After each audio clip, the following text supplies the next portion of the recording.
I'm Kim Hansen. I am the president of the Bloomington Chamber of Commerce, and these are, I think, turning into just a wonderful monthly membership engagement meeting. And when I see people here before 7:30 engaging with one another, I think we're on the right track. We're giving you guys the opportunity to network as well as learn some really valuable information about our community. So I do want to first of all thank our presenting sponsor, the Mall of America. We appreciate them being the series sponsor for this year's Conversations with Kim. And we also have an additional sponsor, Excel Energy. Michelle Swanson really steps up and does quite a bit with our local chamber also. Let's give them a round of applause. So in addition to these fine people who are elected officials, I believe we've got Dick Bergstrom, elected school board member, here with us today. Yes? And are there any other elected officials here? I think we've got some board members. Could you please stand? I so appreciate looking out and seeing board members in the audience. Whoa, nice. Thank you. And on your table, we're just going to divert to a slightly different topic, but when I say the word workforce, does that instill a little bit of fear? Maybe a little bit of unsettledness? Maybe you're excited about hiring and retaining talent. That would be great. But what we're trying to do as a chamber is become the best resource that we can for you. So we need you to help us help you. Think about that. We need you all to help us help you by filling out the survey that we have there at the table. Feel free to do that today during the presentation or after or right now. And or take it with you and just take a photograph or scan it and send it back to us. This is a chance for us to start to gather information about where your pain points are in terms of hiring and retention and workforce issues. So we greatly appreciate that. I would like to make sure that we have one from everybody here. And you know that I know who you are and I can track you down. So thank you again for that. And so I do want to launch in. We've got a great discussion here with our Minnesota State delegation here in Bloomington. We have Representative Mike Howard, we have Representative Steve Elkins, and Representative Andrew Carlson. Let's give them a nice welcome. We did make invitations to Senator Franzen and Senator Wickland. Senator Wickland had a previous engagement on this date and was unable to join us. Senator Franzen, if any of you were paying attention to the Democratic debate last night, she had the pleasure of traveling with Senator Klobuchar's team to Miami, and I believe was part of the support team that Senator Klobuchar had. She was doing quite a bit of tweeting from Miami, and I believe that she was actually, there were a couple of screenshots of our state senator as well from television. So I guess that's a good reason to miss this. So anyway, let me start with some introductions. We have Representative Carlson in his second term representing 50B. Andrew is the vice chair for state government finance and sits on the Commerce, the Judiciary Finance, Property and Local Tax and Ethics Committees. He works as a professional project manager, is married to Carrie, and has 2 daughters. And he is the representative that represents all, that his sole responsibility is Bloomington. So thank you so much for being here, Andrew. Representative Elkins, in his first term, representing 49B. Steve is the vice chair on the Subcommittee on Local Government, sits on the Commerce, the Government Operations, State Government Finance and Transportation Finance, and Policy Committees. He is busy.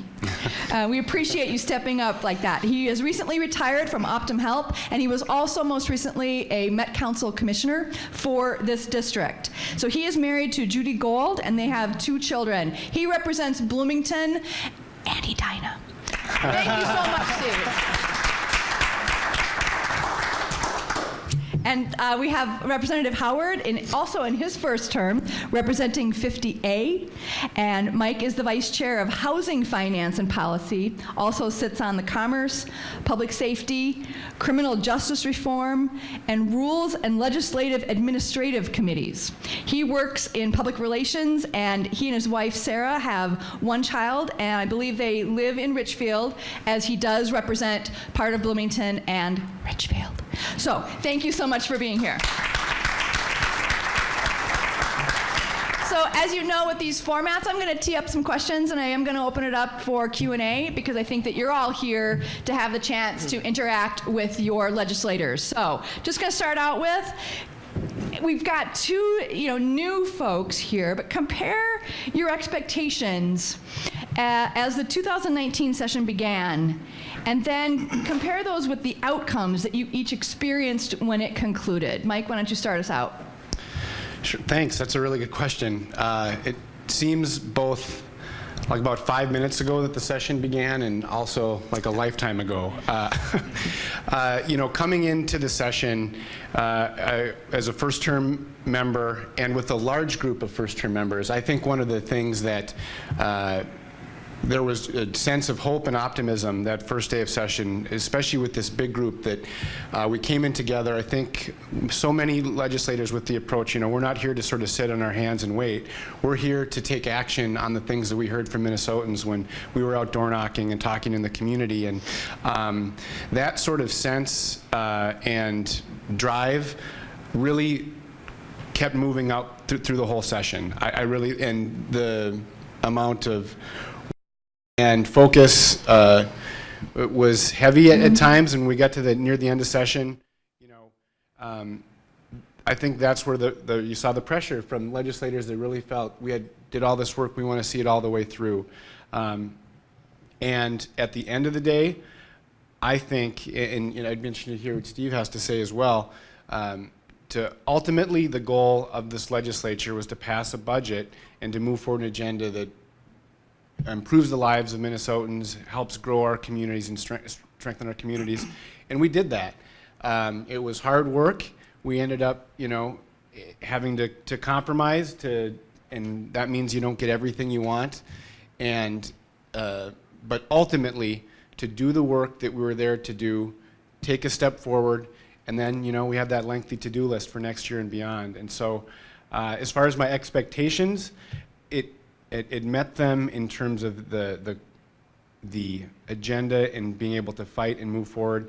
And I think going in, we always knew that you're not going to get everything you want. And I feel, inspired to keep working. So. Thank you. Representative Elkins. Yeah, when my predecessor, Paul Rosenthal, warned me about the long hours, but we didn't actually go past midnight except only about 2 or 3 times. So it wasn't so much the length of the days as it was the intensity. So the leadership moved all of the committee deadlines up a week this year. And even the veterans were all telling me that it was the most intense month of March that they had ever experienced, because at the end of March you got your first committee deadlines for all of the policy provisions, and so there's this huge crunch as the end of March approaches just to make sure that any of your policy bills have cleared all of the committee stops that they have to go through. So in the House, we actually, met all of our, self-imposed deadlines and got to early May, having also met the Finance Committee deadlines, at the end of April, beginning of May, and we're all teed to get into the Conference Committee process, which we all kind of knew was going to be where most of the real serious work got done, but. It was really frustrating to me that the way the Conference Committee process works is that the chairman of the relevant House committee chairs one day, and the next day it goes to the Senate in alternate days.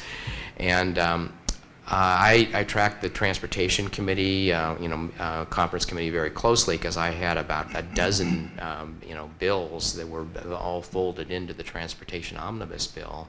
And a pattern quickly emerged is that when Frank Hornstein, the House chair, was in charge, had the gavel, we had productive meetings and made it through the discussions on the individual policy provisions. But when the Senate chair, Scott Newman, held the gavel, he either wouldn't hold a meeting at all, or he would have an abbreviated 1-hour meeting, and you'd barely put a dent in the agenda. And I quickly learned to be present, to be, go to the testifiers' table to defend my provisions when they came up for discussion. But the last 2 days of the regular session, Senator Newman had the gavel on Sunday and Monday, and never called a meeting with about at least a third, maybe close to half of the bill provisions undiscussed. And so then everything goes behind the scenes to the tribunal and to working groups where the public isn't present, and I lost all of the ability I had to defend my own provisions in the bill, and that was just extremely frustrating to me because it seemed like it was unnecessary. There was no reason, having both bodies having met their original deadlines to get things heard in committee. To at the end, when there was plenty of time left for conference committee discussions, that to find the Senate kind of slow walking the process. Plus, even when we're in the conference committees and discussing provisions, it was clear that while the House had heard all of these provisions and the House conferees were prepared and informed to discuss them and debate them, and for the most part, these bills, even though they had Senate companions, had never even been heard in the Senate Transportation Committee. And so the Senate conferees just weren't prepared for the discussion. It was like watching a bunch of teenage boys who hadn't done their homework. And every vote, it was like, cars good, trains and bikes bad. And that's kind of the way the votes were going. And it was extremely, frustrating to come in and as an idealistic freshman and expect things to work kind of the way they're supposed to, and then watch this kind of behavior. So that was the biggest disappointment to me. But all of our policy provisions exist as standalone bills, and I don't know, I'd be interested in hearing Andy's perspective on this as well. But I think we'll end up passing a whole bunch of bills as individual standalone bills, and then sending them to the Senate and see what happens. And if they don't do anything with them, that will be a campaign issue. All right. Well, coming from the minority into the majority, that was fantastic. So I guess I have a slightly different perspective of just having having our chairs chairing committees and bringing forth our agenda. Not to say our agenda, but bringing forth our Minnesota values agenda was really exciting to see. And knowing that in the only divided legislature in the country, not everything was going to get across the finish line. So, I had some realistic expectations. I think a lot of us, everybody in this room included, we have our personal goals that we set for ourselves, things that we have a great deal of control over in our lives. And then we have our family goals and then our business goals too. We have to work with a team. And those larger goals, the caucus goals, unifying a group of individuals behind a set of principles and knowing that not everything is going to get done, but sticking together on those things that we can get done. It was pretty amazing to work with this incoming group and just the talent of these new members on both sides of the aisle, having a chance to meet with them and work with them and get to know them as individuals. So it is a pretty amazing place to work. Frustrating at times, no doubt about it. But it's those relationships, I think, at the end of the day that matter. It is there is a long-term vision, I think, behind a lot of this. All those good efforts, those bills that received hearings but maybe didn't cross the finish line, they'll come back. We'll continue to debate them. We'll continue to refine them and make them better. So having some faith in the process, believing in the process. One of the other things that Representative Elkins mentions was this, how the process works. There is a substantial amount of community involvement, opportunity for the general public to come testify.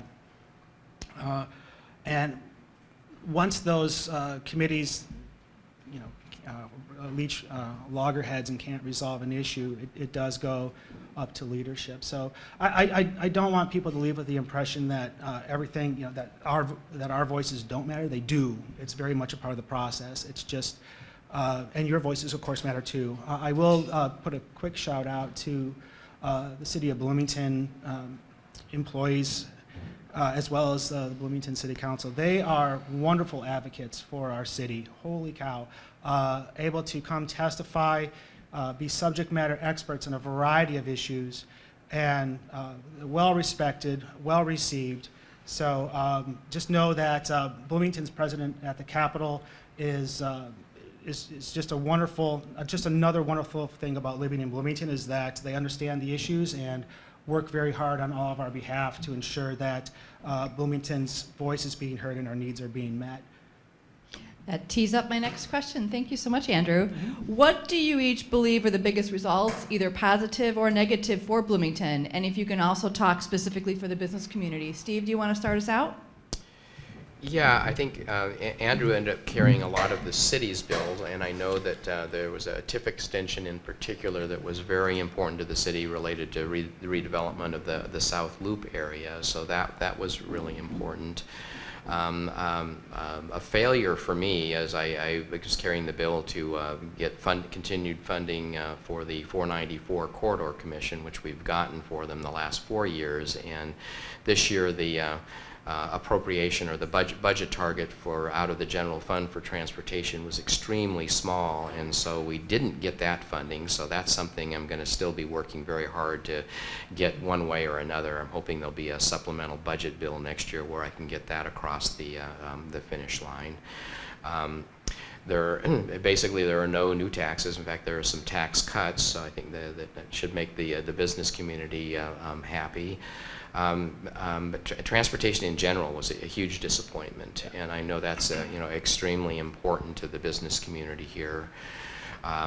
Just status quo, which means we're really going backwards. And after we'd won grants last year for both the 35W 494 interchange and for the extra min-pass lane on 494.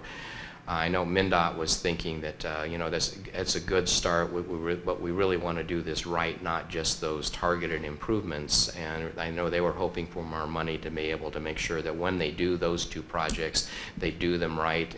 And a little extra money out of the gas tax and other related sources would have been made it a lot easier to do that. But as Andrew was saying, the overall package of things, it was a compromise, and it was a pretty good compromise. At least we succeeded in adequately funding both education and healthcare. We didn't get everything we wanted for in either of those categories, but most of the stakeholders I've spoken with in those areas feel like that what we got is at least adequate. And yeah, we got a balanced budget, and not a lot of additional regulation or anything actually passed either. So the business community, I think, ought to be relatively happy right now with how the session ended. All right, thanks. Mike? Yeah, I think I'll frame my answer a little bit how you started talking about workforce. That was, I think, front of mind for the legislature. How are we going to respond to the workforce challenges of now and into the future? One area in particular that I had a great deal of focus in the session was in housing, and I think we made important strides this year to invest in housing across the state. At 6 in the morning, the very last thing the legislature did was pass $60 million in housing infrastructure bonds. So, literally, wasn't the stroke of the midnight, it was stroke of 6 a.m. We passed that bill on the last night of session, and we made some important investments in housing that are critical for our region and for our state. I think we have a lot more to do. One particular bill with relevance to Bloomington that I worked on was a state match for local housing trust funds. And the city of Bloomington is doing some really innovative and forward-looking work in the housing space, and they're in the process of creating a local housing trust fund. And we think at the state level it's important to provide resources and match those resources so we can let local governments who understand their workforce and housing challenges lead and support that innovation. That's one that passed the House but didn't make it all the way across the finish line. So housing is a space where we made some important strides. I would share Steve's concerns about transportation, it really was a status quo session on transportation when those needs are critical for our region. And I am glad to see federal funding come through for the Orange Line. I mean, that's important progress for the region, but we have much more to do at the state level on transportation. In the healthcare space, I think it was overall on the big items a good session for our business community and for Minnesotans. You know, one of the huge issues of the session was what we're going to do with the provider tax. And if that funding stream went away, we were jeopardizing the health care of over 1 million of our most vulnerable Minnesotans and really doing some harm to our healthcare systems as well.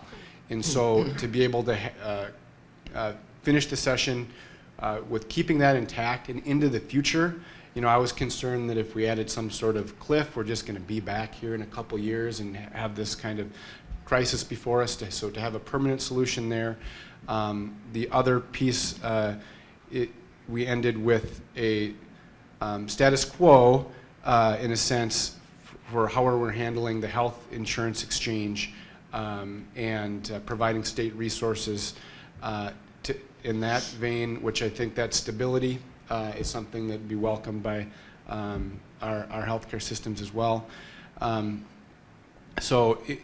I think the frame of what can we do for our business community, we really should look through it through the lens of our workforce and our challenges of the future. And so we took some important strides with a lot more to do. Maybe some people will think of some additional things to write on your survey after listening to our discussion today. Andrew. Oh, yes, thanks.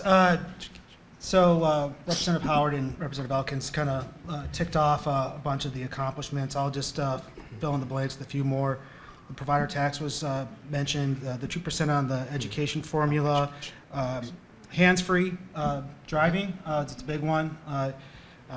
Distracted driving, as we all know, is now the #1 cause of accidents on our roads. So this should help reduce that and make our roads safer.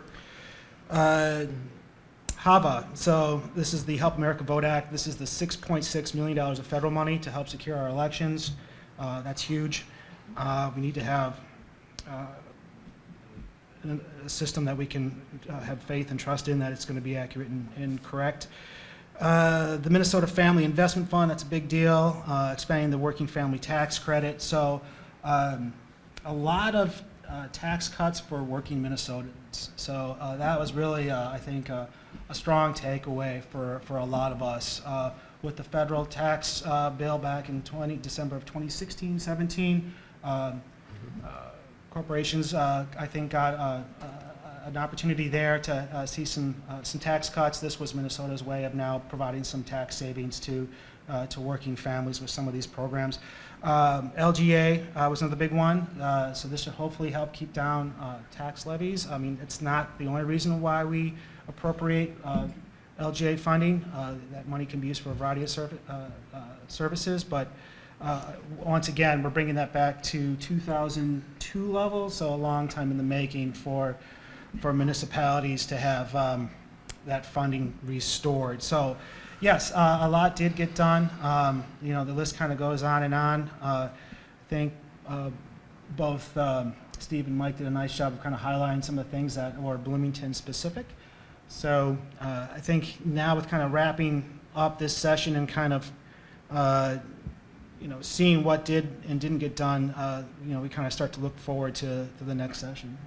Yeah, and so thinking about the next session, what I like is the mix of experience, not only in the legislature, but that you each, you know, bring from your life experiences. So I've heard some frustrations, and I've heard some optimism also. Talk about what you'd like to see done different, and let's use transportation as a topic.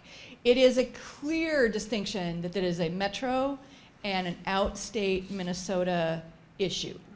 And I know transportation affects everybody in every corner of this state, and making sure that not only our roads and bridges are in good shape, but that we have multimodal opportunities for getting our workforce all around. So if you could talk about the frustrations and maybe some solutions. If you guys have some ideas of how we can start to bridge those communications, I think that's going to be really vital to moving some of those transportation things forward, which are very key to what the Chamber is focused on in addition to workforce.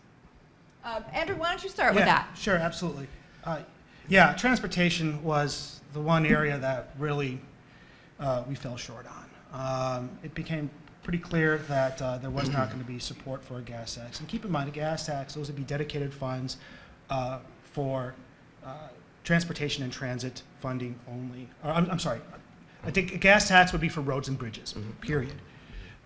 So having a dedicated funding source, and if you talk to the MnDOT and our state engineers, we are on a multi-billion-dollar shortfall just to maintain our current infrastructure. So we're not talking new infrastructure, we're not talking economic development in terms of expansion, we're just talking about maintaining what we have. So we need to, again, in divided government, we have to work together to find solutions. I mean, no one's arguing the data point in terms of the need.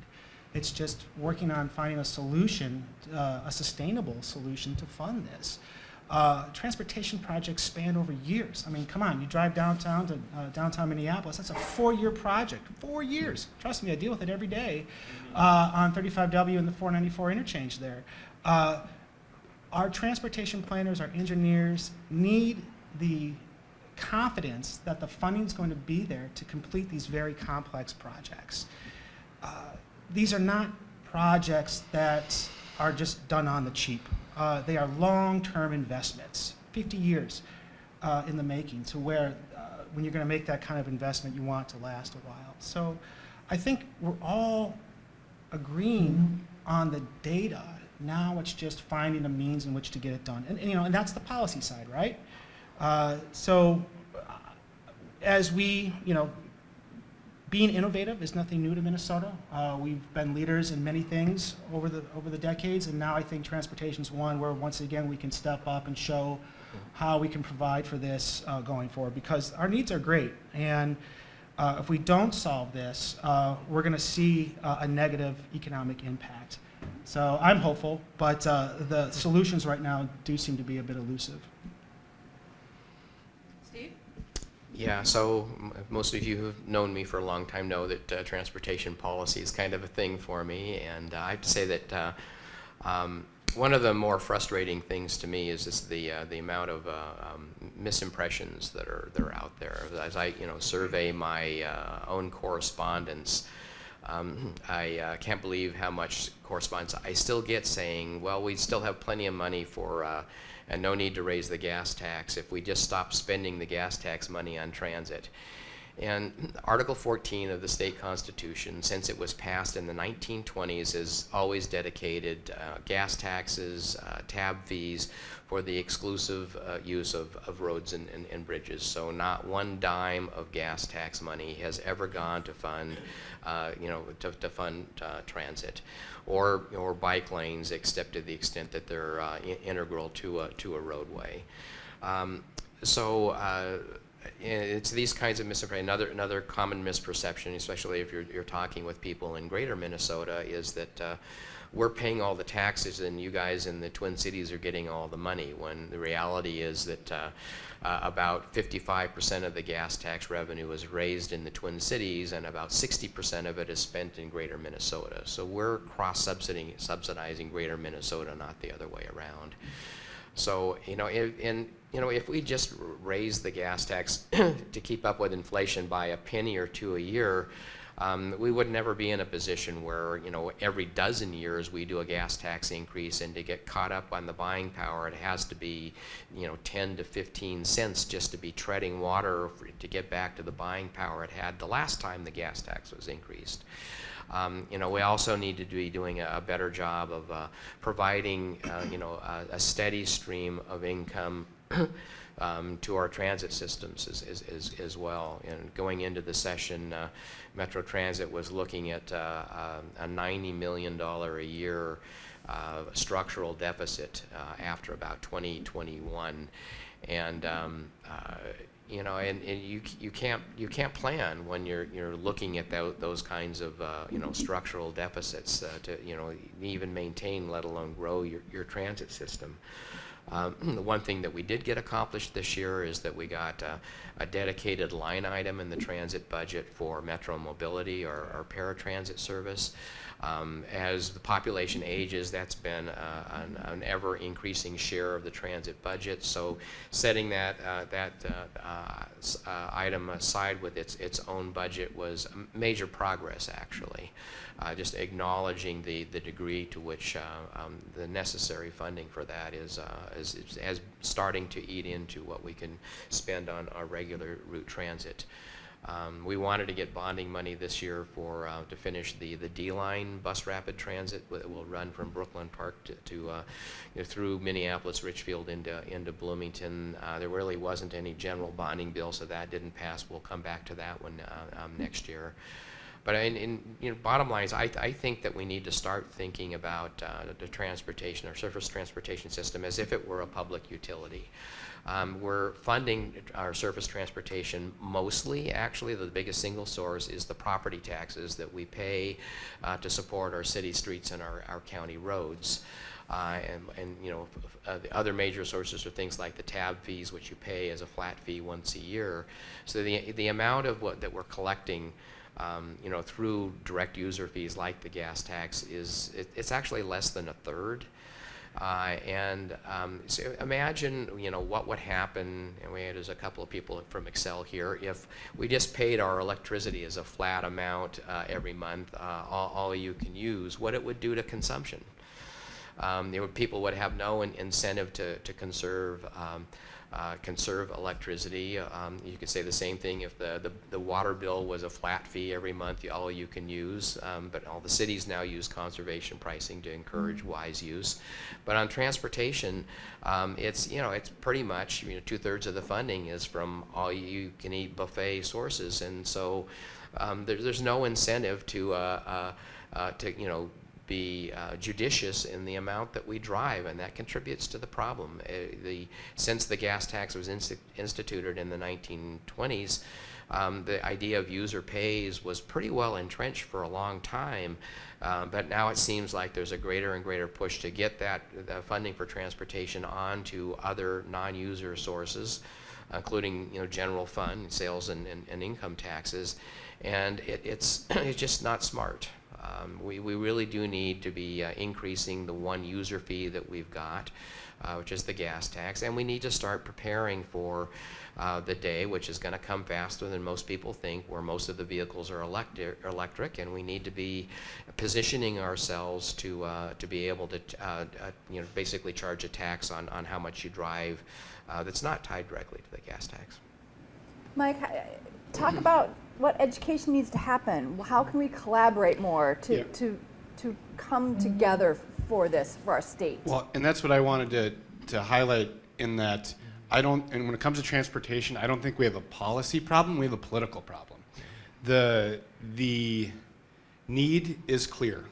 We know that there's over $1 billion backlog of projects all across the state. We know that if we want to have workers that want to live in the Twin City region, that they're going to have a robust transit system, that they're not going to want to be in a traffic jam on 35W and 494 at 2 p.m. on a Sunday, as I think everyone here has experienced. And the solutions with our current way we fund transportation are also clear. The gas tax is what we use that's 100% dedicated to fund our roads and bridges. It hasn't been raised since 2008, and it makes sense to proceed in that direction. And we also, the way we've funded transit, there's a solution there as well in terms of providing some dedicated resources through sales tax.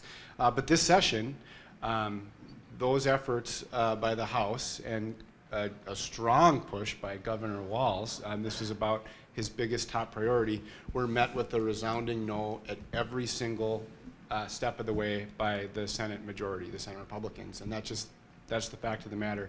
I think we do need to look at how the state passed a gas tax the last time in 2008. If folks recall, the legislature passed a gas tax. It was vetoed by then Governor Pawlenty, and then a DFL legislature with 6 Republicans overrode the governor's veto.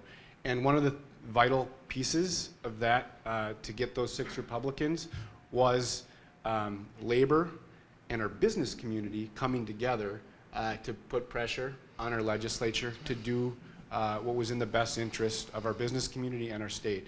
And I think in some ways, the folks in this room, you know, as a legislator, I've heard support for transportation investments and things like that from our business community, and that's really important. I think we need legislators across the state to hear that from their local chambers and from the state chamber, who's in a different place than they were in 2008, and that's the reality. So I really think the political issue is that legislators that have their head in the sand about the issue of transportation need to feel pressure to step up and do what Minnesota needs. And if they continue to put their head in the sand, then we need to have a conversation with Minnesotans, with voters, about the kind of state we want in the future, and put voters in the driver's seat, pardon the pun, in 2020 to help us move forward on a transportation investment that we need. Thank you. Didn't those courageous Republicans, did they all lose their seat? Many of them did, based on that vote. Many did. I think a few, maybe one is still hanging around. Okay. Jim Abel's Okay. still around. Yes, Jim. Okay, and which is part of the problem, Yes. right? Okay. Well, thank you. Since you, I'm going to But add a Kim question. just because they were all primaried out. None of those They were- legislators lost the elections in the general election. They were primaried. Okay, thanks, Steve, the historian of our group. Since you brought up Governor Walz, I want to throw out a question that I hadn't written, but I think this would be interesting to hear your perspectives working with a new governor, someone who has, not new to the political atmosphere. Congressman Walz had, I think, 3, perhaps 4 terms in Congress as one of over 400 legislators. Now he is an executive needing to legislate from a different place. Could you guys talk about what it was like working with him? Go ahead, Mike. Sure. That is one of the dynamics of the session, that we had a new governor, we had a new majority in the House, and so to have, and I think that was a good thing in a sense to have a fresh start. When you look at some of the last few sessions with Governor Dayton, Speaker Dowd, I mean, I think that this is a relationship business, and I think some of those relationships were at the end of their life, so to speak. But this governor, I was very impressed with his leadership. He's someone who's a strong communicator, who's connected with Minnesotans, and the things that he talked about on the campaign trail are the things he brought to the Capitol, his priorities, and he carried that through in the public and was an excellent communicator. I also think he's a governor that he does feel he's a convener of sorts. He wants to bring people together to reach compromise. And I think that, that is partly why, despite being the only divided legislature in the country, we ended up at the end of the day with agreement on a solid, strong budget. I think everybody having one shot at this, we've learned a lot, and one of the things I think we can learn is the more we can take the things we're fighting for out into the public versus behind the closed doors, and to be as clear as we can about our priorities and desires. I think that will help us fight and ultimately succeed on more items. That's something that I think is a learning process, was for me as a legislator, and my guess is it was for the governor as well. But in general, I think we have a governor who is earnestly focused on doing what's best for Minnesota, and is someone who can work well with others, and that's what we want in a governor. Andrew, Right. having worked with some other governors. Yeah, well, it's nice to have a governor that has experience, obviously at the U.S. House level. Lieutenant Governor Peggy Flanagan, as a former Minnesota House member, so they do have a certain. They like us, I think. At least they're in knowing that they have some experience there. So it's a unique relationship, to say the least, with the Minnesota House and the governor's office, just based on their past experiences. I think the one, Representative Howard did a nice job of I think, giving the some of the takeaways from the governor's first session. But what really struck me was when towards the end where the grand bargain was struck. So the bills weren't drafted yet, but they kind of had a framework for a deal in place. And for the governor, the speaker, and the Senate leader to all have one press conference, to come forward and say, we worked together and came up with a deal. It wasn't like they left the conference room and they had these dueling press conferences and they were pointing the finger at one another about how people won't compromise. They stood there together. And I thought that visual really made a lasting impression on a lot of us of that, again, we were a world apart, but yet, through these negotiations and through respect for one another, we're able to come up with a deal to fund the government for the next 2 years. So that was my big takeaway, was that kind of towards the end where they worked out a deal and had that joint press conference. And wasn't that also a testament to Melissa Hortman and Gazelka's leadership? Absolutely, yes. In divided government, I think that was also a testament to their ability to not point fingers so blatantly. Right. And then I think their mutual respect for one another really kind of shone through in those moments. Steve? Yeah, I've been a fan of Tim Walz ever since the first time I heard him speak when he addressed the Minnesota delegation to a National League of Cities convention, probably at least 10 years, a decade ago. And it's like, wow, this guy is a really effective communicator. And so I got on his campaign bandwagon very early. And the example that I would cite of effective political leadership, and he's got great instincts, is that I spent a lot of time this session trying to understand with my IT background what went wrong with MNLARS. And the way he drew in the Senate Transportation Chair, Scott Newman, into the decision to finally cut our losses and move on to a new platform was just a masterstroke, because otherwise, you could see what would happen is that, that Senator Newman would have been, spent all of his time at the pulpit just lambasting, MNLARS itself. Instead, the governor drew him integrally into the decision to make the decision to cut our losses on MNLARS, buy a commercial system that's fairly newly available. But it really greased the skids on that whole process. Of course, it also boosted Scott Newman's ego to the point where it practically exploded and made him completely insufferable to work with on every other transportation matter. But it was a political masterstroke. There's egos at the Capitol? Among senators? In full disclosure, I do want to add that I had the pleasure of doing some financial campaign consulting with then Congressman Walz, and I agree with everything that you all are sharing about his place from which he governs and his integrity. So my last question, and I do want to open it up to all of you, what can the business community do between now and January to both provide information, influence, just connection with all of you, because I think many people in this room are going to be excited for what's coming next now that you've kind of laid the table of what happened this year. What can we be doing to help? How can we help you? Mike?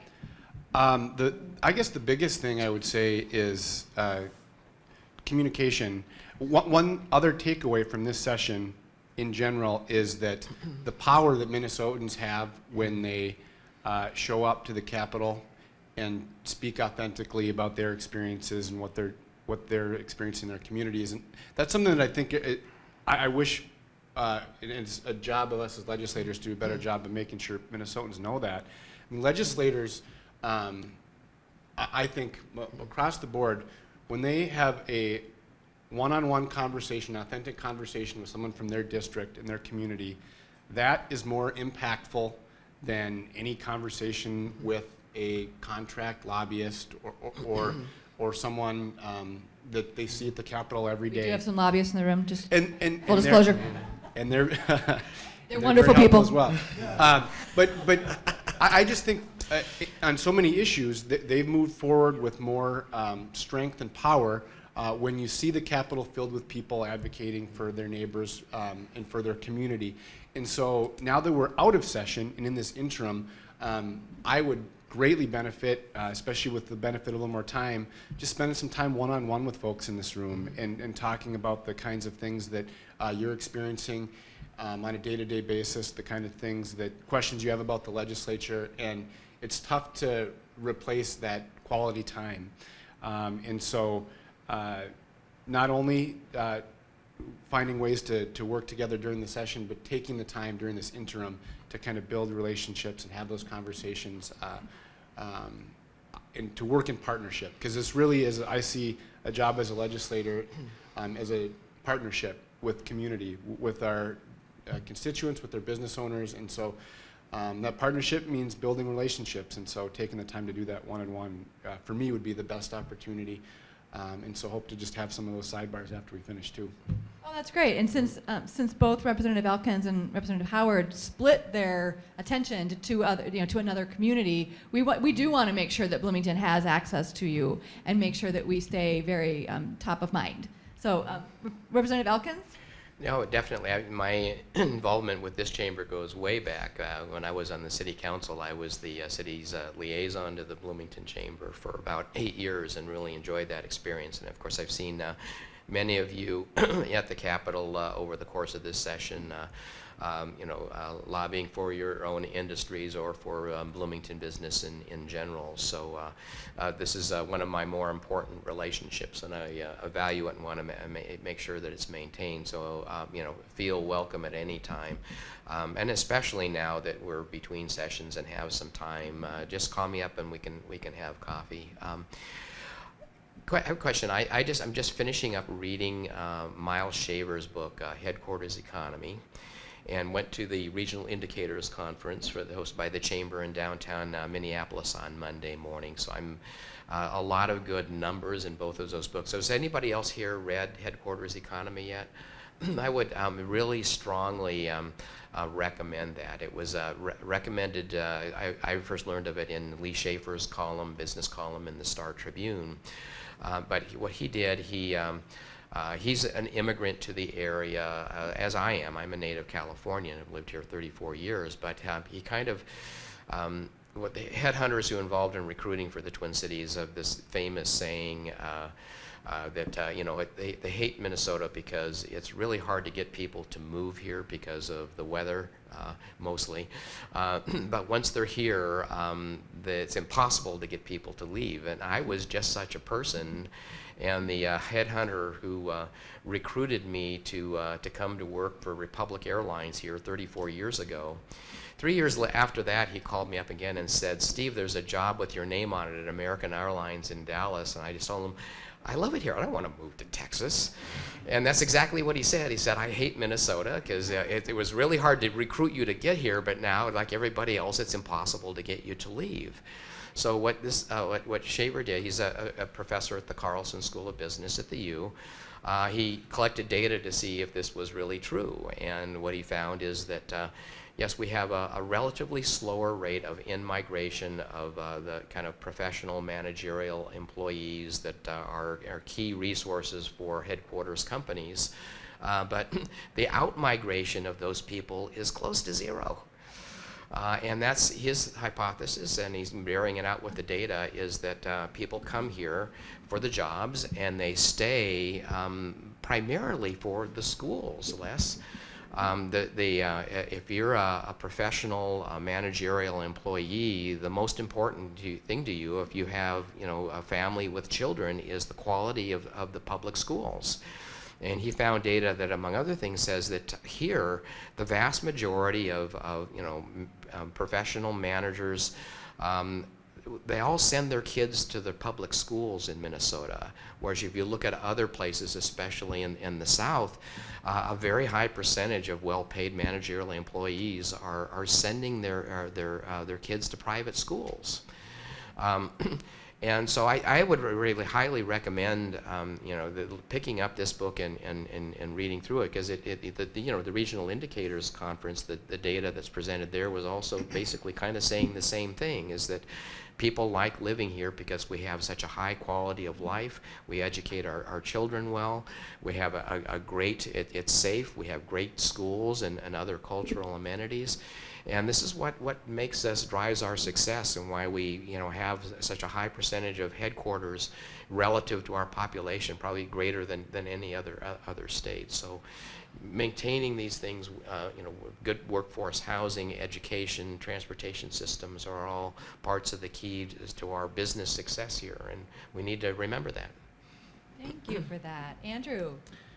Okay, well, just as a reminder, all three of us serve on commerce, so I think that speaks to the wisdom on the part of leadership and realizing how important Bloomington is to business. So keep that in mind. And I think it's it's a very unique committee. If you haven't sat through a commerce committee meeting, it's unlike any others. Usually, it's very partisan. We sit on opposite sides. In commerce, we are commingled within one another. We really work to find solutions. So that problem solving is at the forefront of the Commerce Committee in terms of the bills that we're seeing. It doesn't mean we don't fight and make our views heard, but it is a committee where solutions can be found and we can work together. Okay, so I'm going to take a little bit of a different turn on this. In terms of, and Kim, correct me if I'm wrong, this is how can we better partner with business? Is that kind of the gist of the question? Yeah, how can we connect with you? I guess this is an ask. Energy and the environment, I think, is just an area where the business community could really, and again, maybe this is a Minnesota thing. You guys are doing some amazing things, and no one knows what you're doing when it comes to how you are, your sustainable goals, what you are doing within your companies that really get to addressing energy and the environmental issues. This whole survey on workforce, a lot of companies now is this younger generation, they want to work for a company that shares their values. I mean, that's really at the forefront of how these decisions are going to be made about who you're going to work for. Cold weather aside, it's really like, is this a company that gets me? And the environment is at the top of that list. So you are doing it. Minnesota companies have always been leaders in this, but no one knows what you're doing there. I mean, we have to really work hard to get that information from you. So put that information on your website. Share it with us so that we can help amplify your voice in terms of the amazing things you're doing with the use of technology, your rideshare programs, what you're doing in terms of sustainable efforts, recycling. I mean, all these things are taking place within your organizations, and we need to know about that. So one way to help share that information is invite us to come visit. We love going on business tours. I had a chance to tour Thermo King, and they are just doing some amazing things in terms of technology and how that environmental piece is at the forefront of their innovation. So invite us over. I mean, small business, medium-sized businesses looking to start a business, come talk to us. There are resources available at the state level that can help you avoid some of those pitfalls to be successful. If it's connecting with certain agencies or others within our particular caucus, let us know. We can help make that introduction. So it is, it's a bit of a give and take. We want to know what you're doing. But we also want to be helpful too. So that's kind of my energy and environmental pitch on just helping us better understand the amazing things that you're doing. Contact me. Our staff would be happy to help facilitate those kinds of things with this group. So don't hesitate, or reach out yourself. I don't need to get in the way, but if you just need some help in reaching these guys and organizing a tour and getting some publicity for that.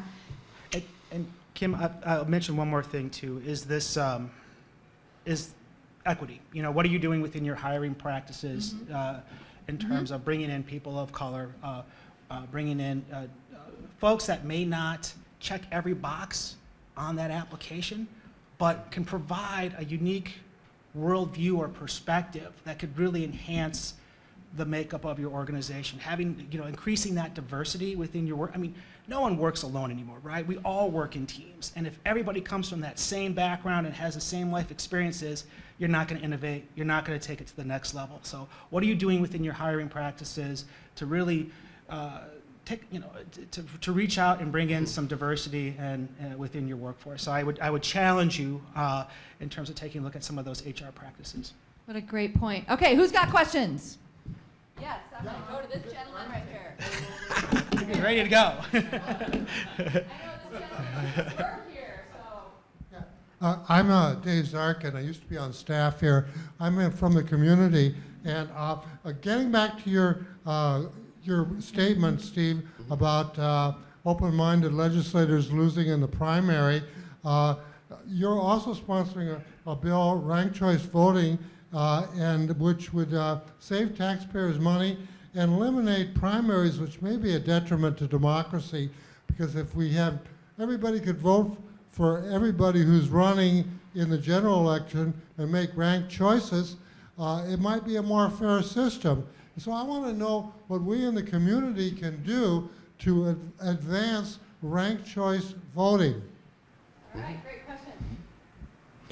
Yeah, so I'm carrying a bill in the House that would make it easier for cities other than charter cities. Bloomington is a charter city and can do it anyway, and is giving serious consideration to adopting ranked choice voting for future elections. But the bill I've got would extend that ability to do ranked choice voting to so-called statutory cities as well, cities that just operate under the default state statute without having their own charter, and would also extend it to county boards and to school districts. And interestingly, a lot of the interest is coming from people who are very involved in the school board races, because school board races, generally there are no primaries anyway, and so you get these huge free-for-alls with 15 candidates and people winning election to the school board with 12% of the vote. One of the things that ranked choice voting would do is it would negate the strategy of what's called bullet balloting, where a particular interest group will say, tell their members, only cast one vote and only vote for our candidate, even though you could vote for up to 3. And frequently that's enough to get one of their candidates above that 13 or 14% threshold and onto a school board. And ranked choice voting completely negates that strategy, and is much more likely to result in the election of more kind of mainstream candidates to school boards. But the other thing my bill will do is kind of standardize the procedure so that the state and the counties could code the automatic counting of ballots under ranked choice voting kind of instantaneously on the spot. The cities that are using it right now, which are Minneapolis and St. Paul and soon St. Louis Park, still have a certain amount of spreadsheet work that they need to be done, which delays the counting of the votes. But if my bill can get passed, the counties will be able to completely automate the tallying of ranked choice votes, and you'll be able to get the results instantaneously. Great question. Who else has a question? Robert Freeman. Good morning, gentlemen. Thanks all for being here. First of all, I want to say thank you all for supporting the reinsurance bill, which you kind of alluded to. That's super important for helping the state basically subsidize costs in the individual market to make insurance affordable for people who buy on their own. That's something that's been very successful in Minnesota. We're seeing it copied in other states now. What I wanted to ask about, though, Representative Howard, you didn't really mention this, but you've done a lot of work this year on the cost of insulin, and just wondered if you could talk about what happened there and kind of what the plan is for moving that forward. Thanks for the question.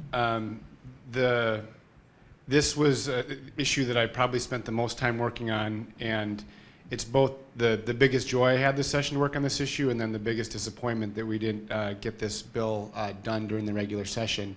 And so I was the author of the Alex Smith Emergency Insulin Act. And for, I think, a lot of folks are probably familiar with Alec's story just because of the amazing advocacy of Alec's parents and advocates across the state. Alec had type 1 diabetes, and when he turned 26, he fell off his parents' insurance. He couldn't afford, he had a full-time job, so he was just outside of being able to qualify for public programs, and the insurance he qualified for was incredibly unaffordable, and had $1,300 a month in cost of insulin, and started rationing his insulin to try to make it to the next paycheck, and he passed away. And today is actually the 2-year anniversary of Alec passing away.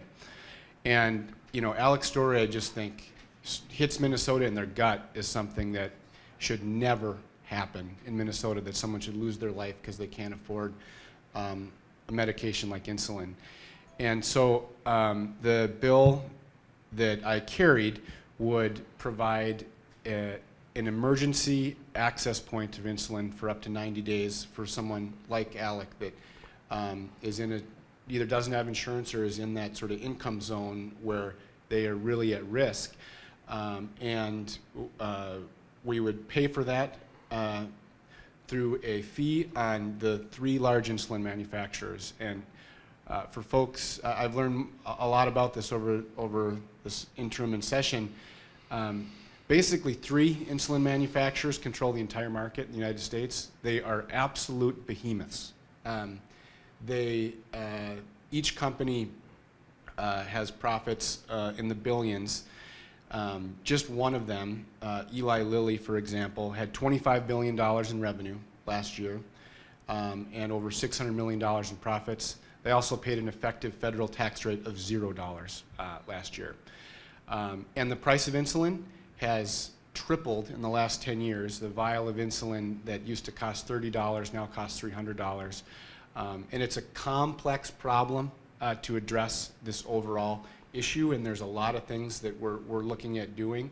But we think the insulin manufacturers that have price gouged Americans and Minnesotans, that have profited in the millions, ought to have a role in solving this crisis, and at a minimum, making sure that no one loses their life because they can't afford insulin. This session, this bill kind of started from a small place and grew. The support grew across the state. We had bipartisan support. The Senate actually passed an amendment to their HHS bill, 65-0. So we felt like we were in a place to get this across the finish line. And this was one of the issues that in those behind closed door negotiations got lost. And the long story short is the Senate Republican leadership just decided they weren't going to do it for whatever reason. And that's one of the lessons I learned, is that the more we can take sort of these conversations out from behind the closed door with Minnesotans, so they're present in the conversation, the better chance we are at passing good policy that's informed by what Minnesotans want us to be moving on.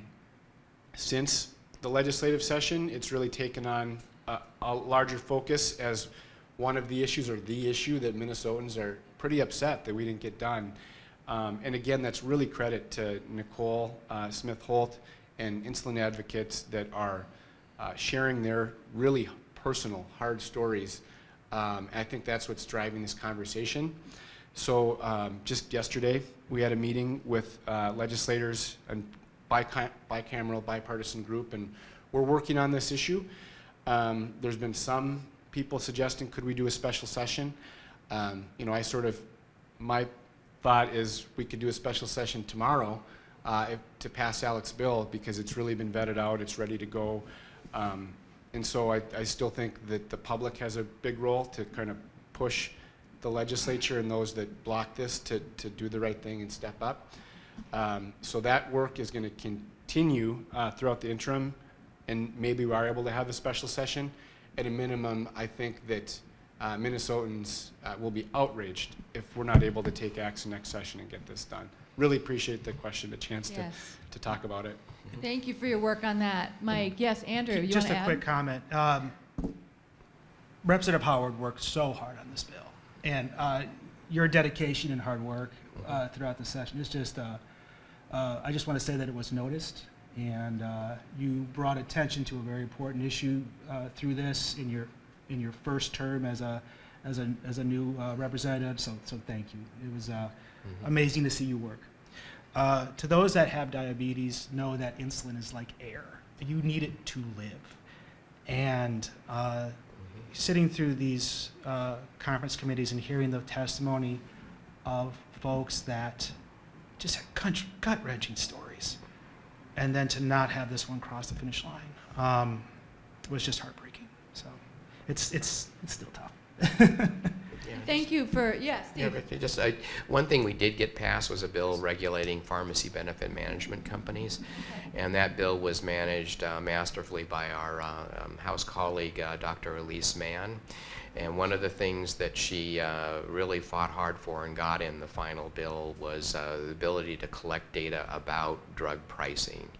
And the transparency that will come from that, I think, is going to be huge as we try and understand what are the underlying forces that are driving the price of insulin and other drugs. And I think it's that data is going to enable us to do a better job of legislating to address this issue going forward as well. What I like so much about this moment is it's easy to put our legislators on a different plane and think of them in a different light sometimes. You demonstrated to us right now just how human you really are. And so thank you so much for sharing this moment. More questions, please. Yes.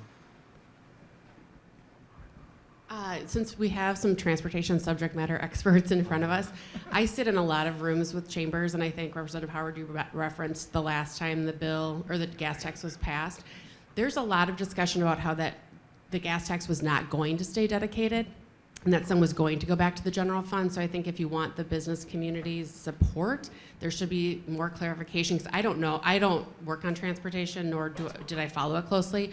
But there's some misconceptions of where that money was going to go. If some was going to go back to the general fund, and if it's 20 cents, is all 20 cents going to roads and bridges, or is half of it going back into the general fund to be redistributed to health and human services or education? So I think there's confusion out there, so I just am asking for clarity for myself, and then for the room, and then maybe you work it through other chambers. So thank you. Yeah, I understand what's going on there. So in the previous legislature carved about $400 million out of the general fund by dedicating the sales taxes from auto parts primarily to roads and bridges. We needed to get that money back into the general fund to fund fund healthcare and education, which is what the general fund is primarily used for. So that's probably where that is coming from. So kind of disappointingly, instead of doing that, the part of the grand bargain was that instead of shifting that $400 million back to the general fund, we ended up, in order to not raise the gas tax, taking almost a $500 million out of the rainy day fund just to avoid increasing the gas tax to backfill for that. And I think that's where that was coming from. And the point is that it was really not appropriate to be taking general fund money that is used to provide our primary support for education and health care out of the general fund and divert it to transportation in the first place. Does that help? Great. More questions? Molly. Hi, I'm Molly Moylanen, and I work for a nonprofit here in Bloomington called Clearway, Minnesota. We do tobacco prevention work. And just want to say thank you to all three of you for being so accessible and communicative with us and with the community. You are great partners in the work together. So thank you for being here today and for just being so accessible all year round. My question, well, it's more of a comment and then just a reaction. I work at the Capitol too with Robert and others, and the difference between the House and the Senate this year was, I think, starker than usual. As a former Senate staffer myself, I can kind of claim that too. I mean, the Senate is usually a little more buttoned up, a little more formal. And this year it was like the House was just playing party rock the whole time. Policies were getting passed. There was a lot of energy and excitement. And it was really inspiring, regardless of where you were on the issues. It was just fun to see that energy at the Capitol. And then you go to the Senate side, and it was kind of like, crickets, you know, a little violin music. And yes, there's piano music playing. But so anyway, as you know, policies were being passed on the House side, and you'd say, well, you know, where are we on the Senate side? And kind of the common answer was, haven't got a hearing yet, haven't been heard, you know, and that was just, and it was hard to communicate with House freshmen about like the reality of what it's going to take to move the mountain on the Senate side to move stuff forward. And so I guess my question is just, how can we work together earlier to help with, you know, kind of across chambers to help the Senate take more action or to be more deliberate earlier on? I know that's, again, as a former Senate staffer, it was sort of like, you stay in your lane, Senate gets it done, trust that your House counterpart gets it done too, but it just isn't happening like that. So just more of a comment, color commentary reaction. First of all, to your comment, yes. But it's I've been thinking a lot about that exact question. You know, how do we individually and then as a body, as the House, how do we more early in the session do the work that helps us have a more productive end game? One thing that Steve mentioned is passing more individual bills. I think that's a good just sort of process approach. The other thing I think that's incumbent on legislators, and something I'm thinking about, is just the relationship piece. There were just a lot of there's a lot of political forces. They're the reasons that we ended up where we ended up. When we got stuck, we got stuck. But some of it is there are a lot of new faces at the legislature and relationships to be built. So I'm spending time in my issues in the committees that I'm on, issues that I care about in healthcare and housing. You know, how can I use the time in the interim to have one-on-one meetings with Senate Republican colleagues that have worked on those issues too, where that can be harder in the middle of a legislative session. So I think there's a relational piece where we can, with the benefit of one session with a lot of new folks, build some of that. But I think there's some of the structural issues as well that we should just look at as a body. How do we tee those things up? And in general, to push more aggressively in the public, to do our work in the public, I think needs to continue to be a focus as well. Yeah, I'd add to, and again, thank you for your work this year. We work very well with our two senators, Yes. but we don't know a lot of the other senators. So through your work, if you lobby or advocate at the Capitol and you're kind of going back and forth between the House and the Senate buildings, if there is, through your conversations, someone that you can introduce us to that may be a senator from greater Minnesota, let us know. It's as we know, time is kind of the essence with a lot of this. And if there's kind of a shared viewpoint that you've heard from a House member that may be shared on the Senate, but it's not someone that we work with on a regular basis, help us cut to the chase so that we can build those relationships with those on the Senate side. There's nothing better when you have a companion bill to your House file, right? I mean, when they match up, great, that's the good work. But we a lot of times rely on your knowledge and understanding too in helping us find some folks that we can work with on the Senate side. Because you know, as you know, it's like your focus is on making sure that all your bills are getting where they need to go. But sometimes working the Senate side of things to make sure that that's following along those same paths is also taking place. So I think that's an area we can work together on. I want to be cognizant of time. We've got 15 minutes. I've got 3 questions teed up over here, so just... Can I answer that one as Absolutely. well? Just because I a similar impression as well. My bill, I generally had, I always had a Senate co-author, and most of the time it was a Republican. My first actual bill to be passed was related to disclosure of facility fees for outpatient clinics, and my co-author was Dr. Scott Jensen and his next door neighbor in the Senate, Rich Draheim. I've gotten to know the two of them pretty well, and Rich is also very active in housing issues, which is something that both Mike and I are passionate about, and so I've been building those relationships. But I just anecdotally, I was at the food trucks in front of the Capitol last week and talking with Representative Radine and a senator who had moved from the House to the Senate recently within the last year or so, got into conversation with him, and Ray was asking him how did he like being in the Senate. And the guy is a Republican senator saying, I don't know, I can't figure out how to get my bills to move. It's different. And in so many cases, as Molly, as you observe, something that had authorship in both the House and the Senate, in many cases with a Republican senator, they were never heard. And so we were getting our bills heard. We were getting them heard by the deadlines. They were moving through the process in the House, and senators just couldn't get their stuff heard and move through the process in that body, even if they were Republicans, and it was just mystifying. Mystifying. Yeah. Yes. All right, quick questions here. I don't have. You don't have one? For once, John, you don't have a question? John Stanley. John Stanley, I'm a resident in Bloomington. The gas tax, what is the current state gas tax? What would it be if it had been indexed over the last however many years that's been, and nothing more than inflation indexed? And if we can't get a 5, 10, 15 cent increase passed for whatever reasons, would there be any chance of just simply starting from here and indexing it going forward? Oh, I'll take that. So a 1 cent increase in the gas tax, that kind of the rule of thumb is that 1 cent equals $30 million.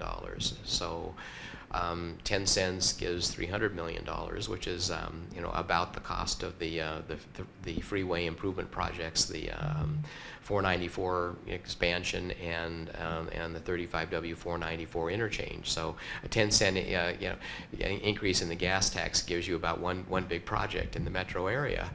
And the greater Minnesota wants their piece of the pie as well. So we've gotten so far behind because since 1988 we've had the one was that 8 cent increase in 2008, and I think we're at 22 cents something like right now. But if we had started indexing it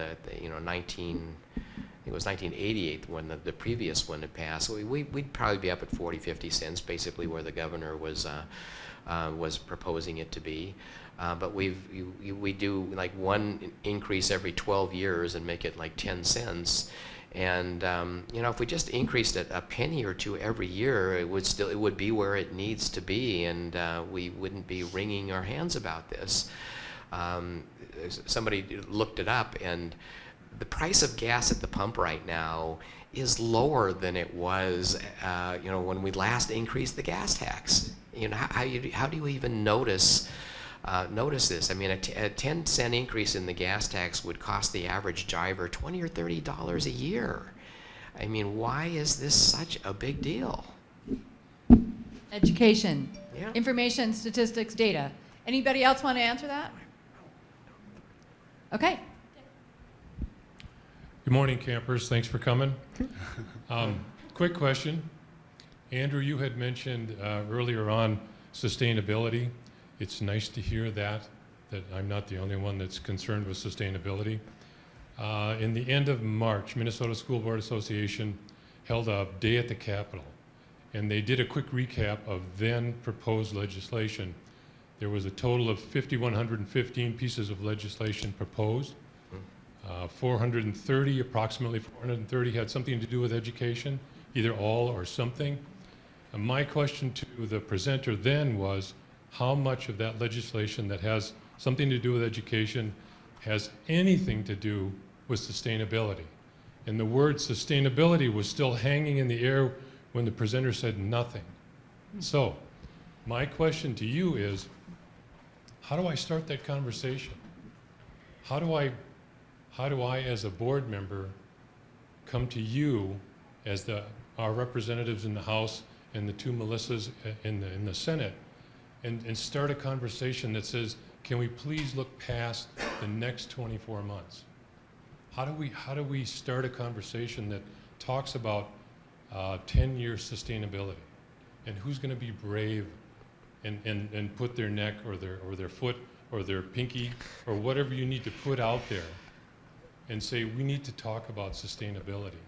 We understand that it's 2 and 2 this year, and thank you, by the way, for 2 and 2. Okay, I would love to see something that keeps pace or steps ahead of inflation, but I'm not going to turn down 2 and 2. So how do I start that conversation? What does it look like? And I'm here to learn. So thank you very much.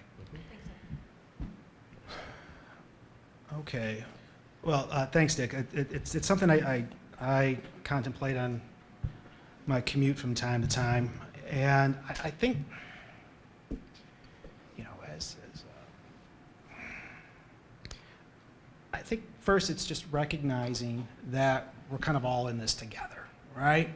The decisions that are made affect us all, and some people are more adversely affected by those decisions than others.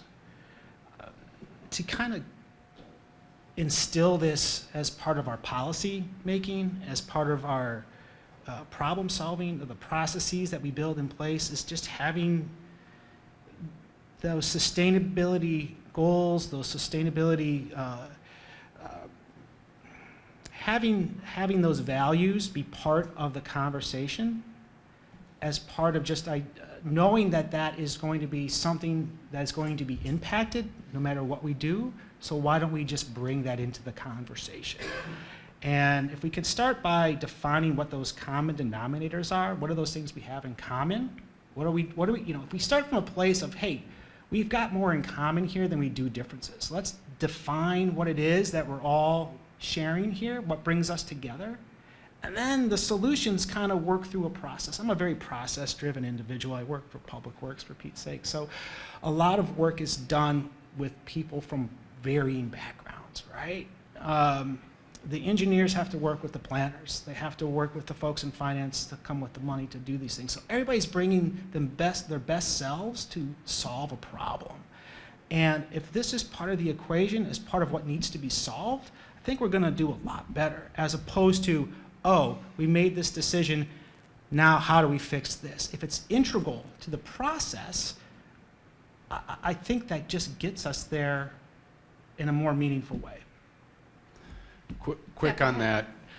I think in terms of education funding, we have work to do to kind of shift the conversation and just how we, as the legislature and as the state, talk about education funding. So quickly, we end up in political speak about, are we going to do 0.5%? Are we going to do 1%? Are we going to do 2%? And all of a sudden, we're having this sort of political, strategic discussion where we really should be focused on what are the needs in our schools and what are our goals long term. And if we shift from the political conversation and focus on what we're trying to accomplish and speaking of data and learning from our schools and where we go, I think that can hopefully help position us in a little different way for a more fruitful conversation about the long term, about sustainable education funding. But I would agree when we sort of every 2 years sort of have this, are we going to do 0.5? Are we going to do 1? Are we going to do 2? That kind of misses the mark in terms of how we build a world-class education for every kid in our communities. Just, what I would say is the consistent message that I think all of us get from our school districts, and I've got about 4 school districts in my legislative district, is there are so many competing priorities that please, provide us with the funding with as few strings as possible so that we can prioritize where the money is spent. And but I will say that I think, correct me if I'm wrong, Les, but wasn't Bloomington kind of the guinea pig for organics recycling in the city? Yeah, basically that's is the case. So.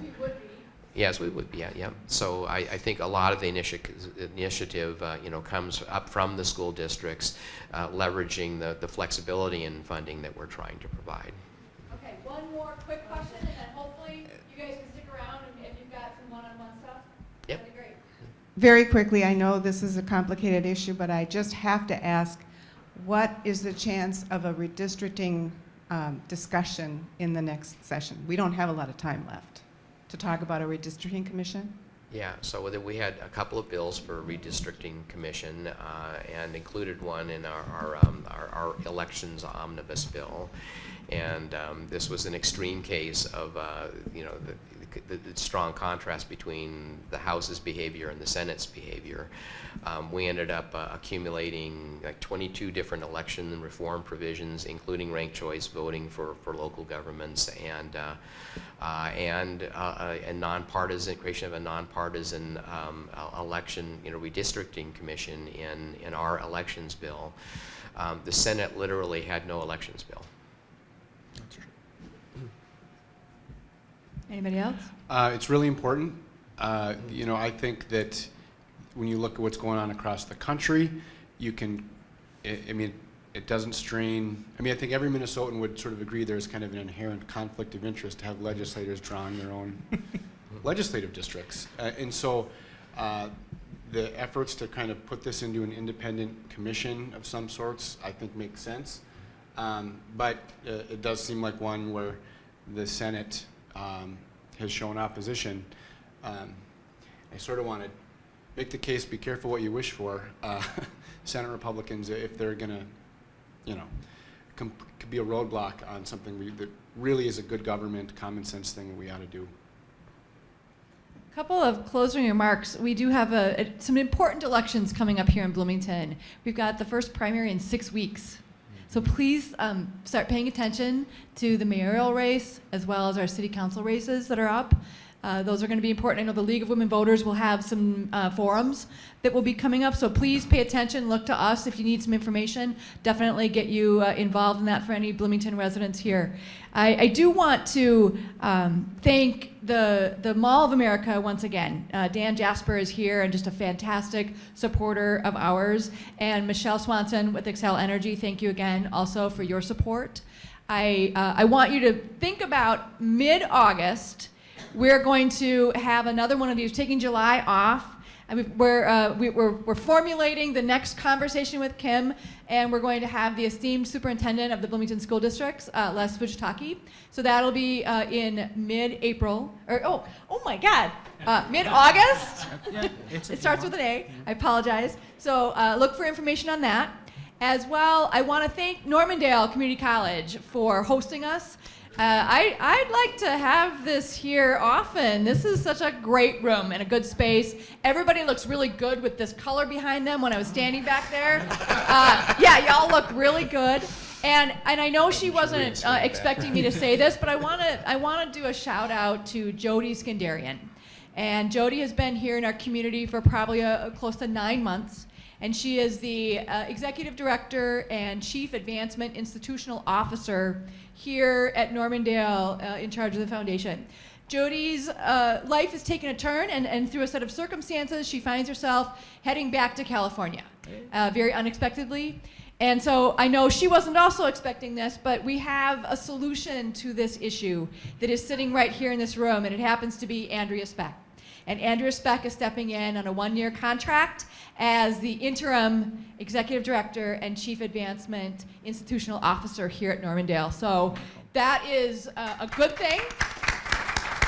So thank you again, Jody, for the great work that you did. It's been a pleasure to get to know you. And Andrea, looking forward to seeing you around the hood still. As long as you're doing unexpected. Yes. Let's introduce your successor here, Kevin. Kevin Raymack comes to us most recently from the University of Minnesota, the Ted Mann Theater, and he also was with the Minnesota Opera. So he is not shy on experience in the arts, and we look forward to Kevin being very involved in our community as well. So thank you all so much for being here, and thank you all. Thank you. What a great conversation, and thank you so much for the hard work. Continue to talk amongst yourselves.